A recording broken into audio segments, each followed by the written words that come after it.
Hello and welcome. आज की video में हम डिस्कस करेंगे क्लास फोर्थ का फोर्थ चैप्टर जिसका नाम है the animal world. Last chapter में हमने डिस्कस किया था प्लांट्स के बारे में। प्लांट वर्ल्ड को हमने जाना था, उसमें देखा था डिफरेंट टाइप्स ऑफ प्लांट कौन से होते हैं। क्रीपर्स देखे थे हमने, है ना, आपने क्लाइंबर्स देखे थे, हर्ब्स देखे थे, श्रब्स देखे थे। इवन आपने ये भी देखा था कि खाना अपना खुद बनाते हैं plants by a process called photosynthesis.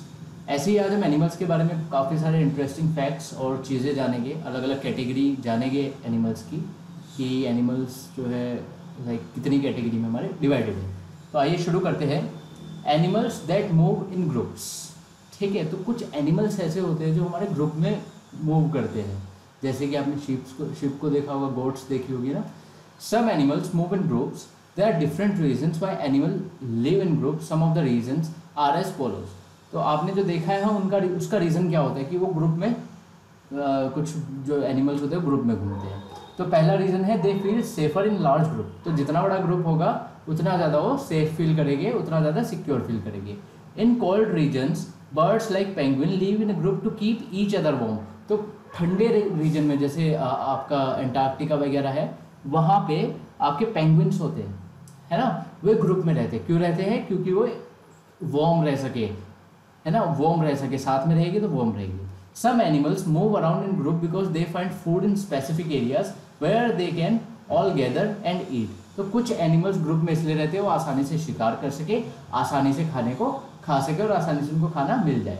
Animals that live in groups generally have leaders. तो जो भी ग्रुप में रहते हैं उनके एक लीडर होता है। The function of the leaders to watch out for the safety of the group. तो जो लीडर होता है वो सेफ्टी देखता है पूरे ग्रुप की। जैसे आप कह दो एक बंदरों का झुंड है ना, तो उसमें एक बंदर लीडर होगा जो सबकी सेफ्टी के ऊपर ध्यान रखेगा कि कोई खाना दे रहा है तो वही लीडर ही लेगा खाना, कोई अलग से खाना नहीं लेगा। ठीक है। Female elephants called cows live with their young one in group.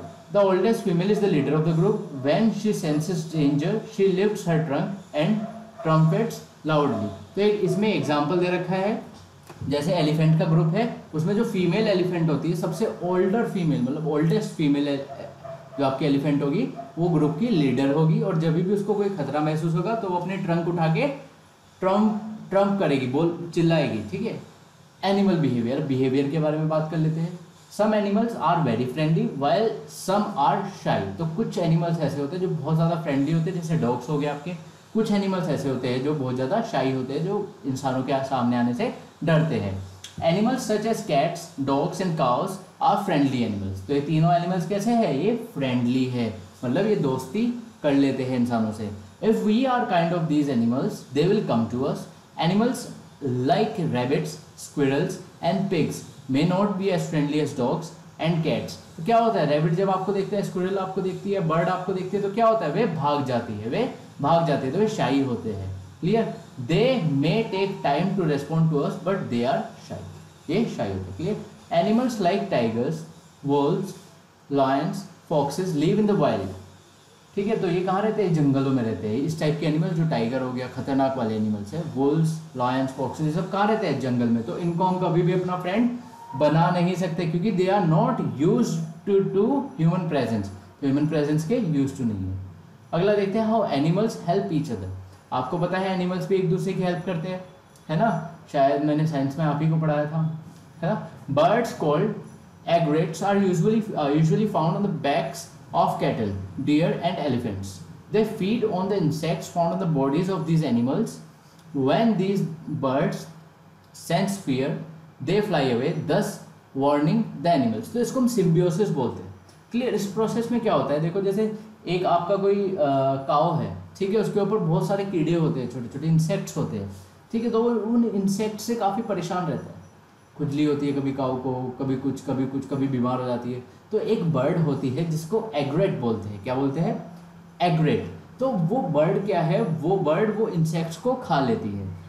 काऊ की बॉडी पे, बफेलो की बॉडी पे जाके वो बर्ड उसको खा लेगी। तो इससे दोनों का फायदा होगा भाई, बर्ड का पेट भर गया और काऊ और बफेलो को क्या हुआ, इंसेक्ट से मुक्ति मिल गई। तो आप यहाँ पे एक फोटो देख पा रहे हो, ये एक क्रोकोडाइल है जो मुंह खोल के बैठा हुआ है और इसके मुंह के अंदर घुस के बर्ड यहाँ से इंसेक्ट्स खा रही है जो इसको परेशान करते हैं। क्लियर। तो ये देखो, अगर ये चाहता, ये क्रोकोडाइल अगर चाहता तो इसको मार के खा सकता था, लेकिन इसको पता है क्रोकोडाइल को कि ये बर्ड मेरी हेल्प कर रही है और इस बर्ड को भी पता है कि मुझे खाना मिलेगा। ठीक है, तो ये एक म्यूचुअल जो है म्यूचुअल सिम्बियोसिस है, अंडरस्टैंडिंग है दोनों में। Clear. Remoras are type of fish that ride on top of turtles and large fish. तो ऐसे ही एक फिश भी होती है जो और फिश की हेल्प करती है। They feed on the left overs remain of the prey of these animals. They feed on the parasites found on the bodies of the host animals. The Egyptian plover sits inside the mouth of crocodiles and cleans their teeth. तो ये कौन सी bird है? Egyptian plover. कौन सी bird है? Egyptian plover. Clear. Cleans their teeth, तो ये इसके दांत साफ कर रही है। The crocodile does not harm the bird, और देखो इसको हार्म भी नहीं कर रहा है। चलो अब हनी बीज के बारे में पढ़ते हैं, जो काफ़ी इंपॉर्टेंट इंसेक्ट होता है ह्यूमन बींग्स के लिए। हनी बीज लिव इन हाइव, सबको पता है वो छत्ता बना के रहती है। हाइव मतलब छत्ता होता है। दे suck the nectar from the flower, तो ये फ्लावर से अपना जो नेक्टर है वो चूसती है और उससे हनी बनाती है। With their long tube like टंग, तो इनके पास एक टंग होती है जो ट्यूब लाइक होती है, ट्यूब जैसी होती है। और वो क्या करती है? वो फ्लावर पे बैठ के, फ्लावर के अंदर एक लिक्विड होता है जिसको हम नेक्टर बोलते हैं, वो नेक्टर को सक कर लेती है और उसी नेक्टर से वो हनी बनाती है। The bee consumes pollen grains along with the nectar. अब होता क्या है, बी जो होती है वो पोलन ग्रेन्स को भी साथ में जो है वो कंज्यूम कर लेती है नेक्टर के साथ में। तो अब एक फ्लावर के ऊपर बैठी, एक हनी भी थी, ठीक है, उसको नेक्टर सक करना था, तो एक फ्लावर के ऊपर बैठी, उसने नेक्टर सक किया। तो नेक्टर सक करते करते कुछ पोलन ग्रेन्स भी, छोटे छोटे सीड्स टाइप बहुत छोटे छोटे ग्रेन्स होते हैं, वो भी उसके साथ उसने सक कर लिए। अब जब उनका पेट भर गया, पूरा फुल हो गया, तो वो बाहर निकाल देती है नेक्टर को, वो बाहर निकाल देती है नेक्टर को। ठीक है, तो क्या होता है, उसके साथ साथ पोलन ग्रेन भी बाहर निकलेगा और पोलन ग्रेन ज़मीन पे गिर जाएगा, है ना। हनी तो उनके हाइव पे चला जाएगा और बाकी जो पोलन ग्रेन है वो ज़मीन पे गिर जाएगा। तो क्या होगा, जहाँ पे उन्होंने पोलन ग्रेन गिराया है, जहाँ पे उन्होंने पोलन ग्रेन गिराया है वहाँ पे एक प्लांट निकल आएगा। तो देखो कितनी हेल्प करती है वो, प्लांट्स की पॉपुलेशन को बढ़ाने में हेल्प करती है हनी बीज। अगर हनी बीज नहीं होगी तो वी वॉन्ट बी अलाइव, ठीक है, तो हम जिंदा नहीं रह पाएंगे। क्लियर। तो हनी बीज क्या करती है, नेक्टर सक करती है फ्लावर से और फिर उसको स्पिट कर देती है किस पे, अपने हाइव पे, और उसके साथ साथ पोलन ग्रेन्स भी स्पिट हो जाते हैं और पोलन ग्रेन्स नीचे गिरते हैं। नीचे गिरने के बाद कुछ दिन बाद उसमें से क्या निकल आता है, एक पेड़ निकल आता है। ठीक है। In order to collect honey the bee hive is set on fire, the fire drives away the bee from the hives. ठीक है, तो अब क्या होता है, अब आपको कलेक्ट करना है हनी को। भाई उन्होंने एक छत्ता बना लिया, हाइव बना लिया, अब आपको चाहिए वो हनी, तो आप क्या करोगे, आप उनके नीचे आग जला दोगे छोटी सी, जिससे धुआं होगा। धुआं होने से क्या होगा, जितनी भी बीज है वो अपना शहद छोड़ के भाग जाएगी और आप आराम से उससे हनी एक्सट्रैक्ट कर पाओगे, उनके हाइव से हनी एक्सट्रैक्ट कर पाओगे। ईयर्स ऑफ एनिमल्स, अब ईयर्स की बात कर लेते हैं एनिमल्स की। Animals have ears which help them to hear. सबको पता है ईयर किस लिए यूज होते हैं, हियर करने के लिए, है ना। While some animals have big ears, कुछ के बहुत बड़े बड़े होते हैं, जैसे कुत्ते होते हैं बहुत बड़े बड़े, एलिफेंट से बहुत बड़ा कान होता है। The others have small ears, जैसे हम लोग हैं, हमारे छोटे छोटे कान होते हैं। However, there are a few animals who don't have ears, तो कुछ एनिमल्स ऐसे होते हैं जिनके पास कान ही नहीं होते। Animals like elephants, foxes and bats have big ears, तो एलिफेंट्स के पास बड़े बड़े कान होते हैं, फॉक्सेस के पास बड़े बड़े कान होते हैं, और चमगादड़ जो बैट्स होते हैं उनके पास भी बड़े बड़े कान होते हैं।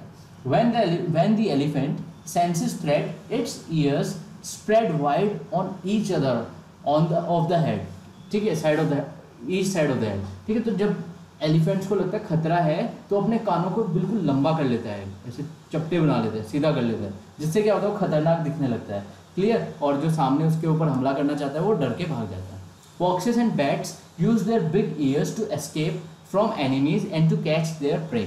Foxes क्या करती है, फोक्सेस ध्यान से सुनती रहती है, कोई खाने तो नहीं आ रहा हमें, लॉयन तो नहीं आ रहा है, कोई चीता तो नहीं आ रहा है, टाइगर तो नहीं आ रहा है ना। और वो सुनते ही उनको लगता है कि हाँ कोई आ रहा है, तो वो भाग खड़ी होती है। ऐसी बैट्स होते हैं, बैट सुनते हैं कि हाँ भाई कोई बर्ड उड़ रही है, कोई इंसेक्ट उड़ रहा है, और उसकी हेल्प से वो उसको कैच कर लेते हैं। तो आपने देखा एलिफेंट अपने डिफेंस में यूज़ करता है, ठीक है, फॉक्सेस बचने के लिए यूज़ करती है, भागने के लिए यूज़ करती है, और जो बैट्स है वो अपने प्रे मतलब कि शिकार को पकड़ने के लिए यूज़ करता है। A polar bear has small nubs for ears. It completely close its ear while swimming to keep the water out. अब आपको पता है जो बेयर होते हैं, पोलर बेयर होते हैं, बर्फ में रहते हैं और वो तैरते बहुत अच्छा है ना। आप तैरते होगे तो कान में पानी जाता होगा, तो इसलिए उनके कान इस टाइप के होते हैं, वो जब चाहे अपने कानों को बंद कर सकते हैं। तो जैसे ही वो पानी में स्विमिंग करते हैं, खेलते हैं, कूदते हैं, अपना एक जगह से दूसरी जगह पे जाते हैं, तो अपने कानों को बंद कर लेते हैं और फिर स्विम करते हैं, जिससे उनके कानों में पानी नहीं जाता और कान डैमेज नहीं होते। Birds don't have outer years, birds के पास बाहर वाले ईयर नहीं होते जैसे हमारे बाहर लटके होते हैं, ठीक है। They just have 2 holes in their heads, बस उनके 2 छेद होते हैं, क्लियर। जैसे हमारे तो प्रोटेक्टेड है, हमारे बड़े बड़े ईयर्स होते हैं, लेकिन उनके ईयर्स बड़े नहीं होते, उनके जस्ट होल्स होते हैं। This enables the birds to fly easily since outer ears would slow down the birds.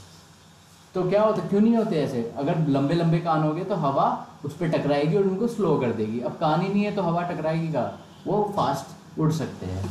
दो birds have tiny ears they are very powerful, हालांकि उनके कान जो है वो छोटे होते हैं लेकिन बहुत पावरफुल होते हैं।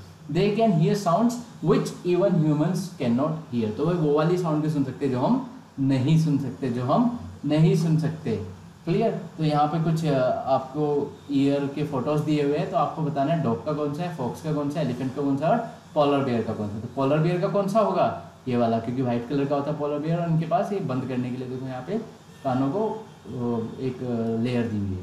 फॉक्स का कौन सा होगा, फॉक्स का ये वाला होगा, है ना। ये डॉग का कौन सा होगा, डॉग का ये वाला होगा, और एलिफेंट का सबसे बड़े वाला कान होगा ये वाला। Snakes do not have ears, snakes के पास कान ही नहीं होते। They hear through vibration on the ground, तो जब भी आप ऐसे ठक ठक करते हो तो एक वाइब्रेशन होती है, जैसे आपको कोई म्यूजिक सिस्टम बजता है तो खिड़कियाँ हिलने लगती है ना। ऐसे ही जब आप कुछ बोलते हो तो थोड़ी थोड़ी वाइब्रेशन वहाँ तक जाती है, लेकिन कम होती है वो। तो जो स्नेक है वो उसको सेंस करता है, सेंस करके वो सिंपली उनके मूवमेंट को फॉलो करके वहाँ तक पहुँच जाता है। Not all sounds can be heard by animals, while some hear only high pitched sounds, others can only hear low pitched sound. मतलब कुछ तो बहुत श्रिल नॉइज सुन सकते हैं, श्रिल नॉइज जैसे बहुत पतली आवाज़, हाई पिच साउंड, है ना, बहुत ही पतली आवाज़ सुन सकते हैं। कुछ एनिमल्स ऐसे हैं जो बहुत ही मोटी आवाज़ सुन सकते हैं, लेकिन कुछ ऐसे हैं जो दोनों ही नहीं सुन सकते, जैसे ह्यूमन बींग्स है ना। लेकिन ह्यूमन बींग्स कम ही आवाज़ सुन सकते हैं, लेकिन उनसे ज़्यादा आवाज़ कौन सुन सकता है, डॉग्स उनसे अच्छा सुन सकते हैं, क्लियर। अब बॉडी कवरिंग्स की बात करते हैं। Some animals have hair on their bodies, तो आपने देखा होगा काफ़ी सारे एनिमल्स ऐसे हैं जिनके बॉडी पे बाल होते हैं। Some have very little hair, कुछ के पास कम होते हैं, कुछ के पास ज़्यादा होते हैं। Most mammals have hair on their body, ज़्यादातर के पास होते ही है। एनिमल्स लाइक पोलर बेयर, अब आप पोलर बेयर को देख रहे हो कितने बड़े बड़े बाल है इसके, है ना। इनको क्यों होते हैं इतने बड़े बाल, अभी देखते हैं। Animals like polar bears that live in cold areas have a thick coat of fur on their bodies. These animal only have a skin to cover them and less hair so that their skin can breathe easily. The coats of animals like tigers, zebras help them to hide. तो इनके बड़े बड़े बाल इसलिए होते हैं इनको ठंड ना लगे। अगर बाल छोटे छोटे हो गए तो क्या होगा, ठंड लगेगी। ये एज अ ब्लैंकेट काम करते हैं, इतने बड़े बड़े बाल होते हैं इनके, एज अ ब्लैंकेट काम करते हैं, एज अ ब्लैंकेट काम करते हैं, क्लियर। ये चीज़ आपको याद रखनी है। पोलर बियर के बाल कैसे काम करते हैं, एज अ ब्लैंकेट काम करते हैं, सर्दी में गर्म रखते हैं उसको। The coats of animals like tiger और जेब्रा की बात कर लेते हैं। Help them to hide from their enemies और प्रे, ये हेल्प करते हैं इनकी हाइड रहने में, है ना। कुछ देखा होगा आपने, निशान होते हैं उनकी बॉडी पे टाइगर और जेब्रा की, तो वो छुपा लेते हैं अपने आप को। Animals like hedgehogs and porcupines have spikes on their bodies, तो कुछ एनिमल्स होते हैं जैसे हेजहॉग्स होते हैं और पोर्क्यूपाइन होते हैं, उनकी बॉडी में कांटे होते हैं, उनकी बॉडी में कांटे होते हैं। वे एक्चुअल में कांटे नहीं होते, वे चुभने वाले बाल होते हैं, बहुत शार्प बाल होते हैं, बहुत स्ट्रॉन्ग बाल होते हैं। तो ये क्या करते हैं, ऐसे बाल उनको प्रोटेक्ट करते हैं कि कोई उनको खा ना जाए, है ना, कोई उनको मार ना दे, clear. The feathers on a bird's body keep it warm and help it to fly, तो जो बर्ड्स होते हैं उनके पास भी फेदर्स होते हैं, उनके पास भी बाल होते हैं बहुत सारे।